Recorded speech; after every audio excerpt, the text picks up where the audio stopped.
তোমরা যারা ফেসবুকে কাজ করতেছো প্রতিনিয়ত, তাদের জন্য আমার এই ভিডিও। তোমরা প্রতিনিয়ত একটা ভুল করে যাচ্ছ, যার জন্য তোমরা কখনোই মনিটাইজেশন পাবা না।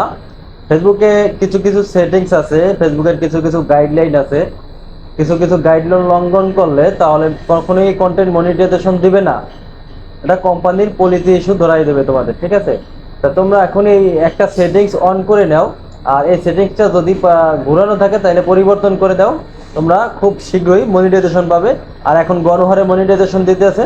তোমার যদি সব সেটিংস ঠিক রাখো, সব সেটিংস যদি ঠিক থাকে, তাহলে তুমি অবশ্যই কন্টেন্ট মনিটাইজেশন পাবা। তো তুমি সেটিংসটা ঠিক করে নাও। সর্বপ্রথমে আমরা চলে যাব ফেসবুক অফিসিয়াল অ্যাপে। ফেসবুক অফিসিয়াল অ্যাপে আসার পরে এখান থেকে আপনারা থ্রি ডট মেনু অর্থাৎ আপনার প্রোফাইল আইকনে একটা ক্লিক করবেন এখানে। তো আমি চলে আসলাম প্রোফাইলের ভিতরে। এখান থেকে সেটিং অপশন, এই যে সেটিং অপশনে আপনারা ক্লিক করবেন। সেটিং অপশনে আসার পরে একটু স্ক্রল করে নিচে আসবেন। স্ক্রল করে নিচে আসার পরে এখানে আপনারা দেখতে পাচ্ছেন মিডিয়া নামের একটা অপশন আছে। এই মিডিয়ায় ক্লিক করতে হবে, তো এই মিডিয়ায় ক্লিক করে দিলাম।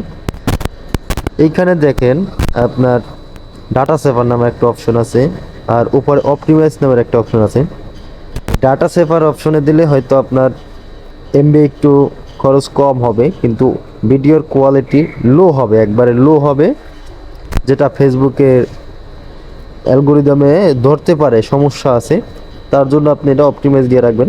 আর দ্বিতীয়ত সমস্যা হচ্ছে আপনার নিচে on mobile data and wifi, এখান থেকে আপনি নেভারে ক্লিক করে দেবেন, নেভারটা টিকমার্ক দিয়ে রাখবেন, ঠিক আছে? তার এর মানে এই টিকমার্কটা যদি না দেন, তাহলে ডাটা অ্যান্ড ওয়াইফাই এখানে যদি থাকে, আপনার ফেসবুকের ভিডিওগুলো অটো প্লে হয়ে যাবে। আপনার ভিডিওগুলো অটো প্লে যদি হয়, তাহলে আপনাকে মনিটাইজেশন দিবে না।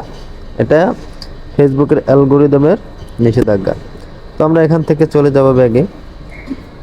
আমরা ব্যাগে আসার পর একটু দেখি ভিডিও অটো চালু হয় কিনা। এই দেখতে পাচ্ছেন আমার ভিডিও অটো চালু হচ্ছে না, কোনো ধরনের কোনো ভিডিও অটো চালু হচ্ছে না।